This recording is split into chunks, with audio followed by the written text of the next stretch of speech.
একা মানুষকে দুর্বল মনে করা হয়, যদিও বাস্তবে ওই ব্যক্তি জীবনে সফল হয়। যারা একা চলার ক্ষমতা রাখে, একা চলার সাহস কেবল সেই লোকগুলোই দেখাতে পারে। যারা সমস্যার মোকাবেলা করতে ভয় পায় না।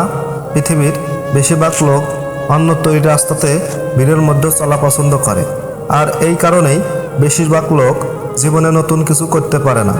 আর যখন আপনি আলাদা কিছু করতে যাবেন, তখন আপনাকে একা চলতেই হবে। একাকিত্ব আপনার সব থেকে বড় শক্তি, আবার সব থেকে বড় দুর্বলতাও বটে।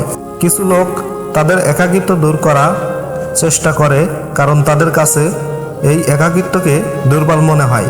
কিন্তু যারা তাদের একাকিত্বকে নিজের শক্তি তৈরি করে, তারা তাদের এই একাকিত্বের কারণ এই জীবনে অনেক এগিয়ে যায়, সফলতার শিখরে উঠে দাঁড়ায় এবং নিজের সব স্বপ্ন পূরণ করে, কারণ এরা একাকিত্বে ক্ষমতা জেনে যায়।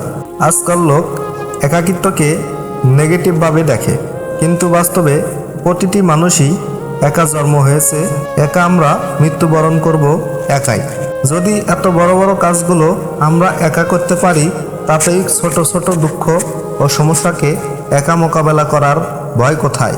সফল হওয়ার জন্য 5টি কার্যকরী টিপস। একাকিত্ব মানুষকে এতটা ক্ষমতা দিতে পারে যে আপনাকে সফলতার শিখরে পৌঁছে দেবে। একাকিত্ব কোনো অভিশাপ নয়, বরং আশীর্বাদ, যদি আপনি সেটাকে ভালোভাবে বুঝতে পারেন।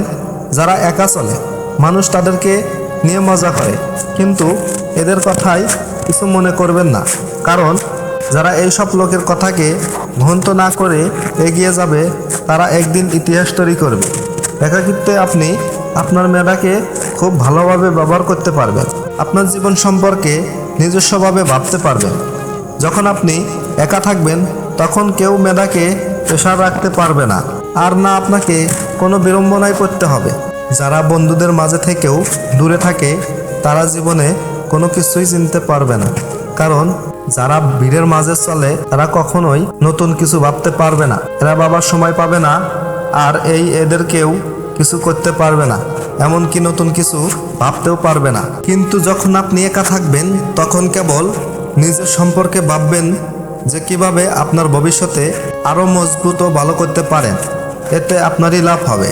একা থাকলে আপনি চিন্তা ও চাপ থেকে মুক্ত থাকবেন। আপনার জীবনে সব কিছুই আপনার ইচ্ছা মতো করতে পারবেন। আপনার সব বিষয়ে আপনার হাতে থাকবে, আর তখন আপনার এই চিন্তাটা থাকবে না যে লোকে কি বলবে, লোকে কি ভাববে। সবশেষে বলবো, সম্পর্কে গুরুত্ব দিন, কিন্তু নিজেকে একান্ত সময়ে দিন। আশা করি আপনি আমার কথাগুলো বুঝতে পেরেছেন। একাকিত্ব সম্পর্কে আপনি কি মনে করেন, কমেন্ট করে অবশ্যই বলুন। ভিডিওটি ভালো লাগলে লাইক ও শেয়ার করতে ভুলবেন না। ধন্যবাদ।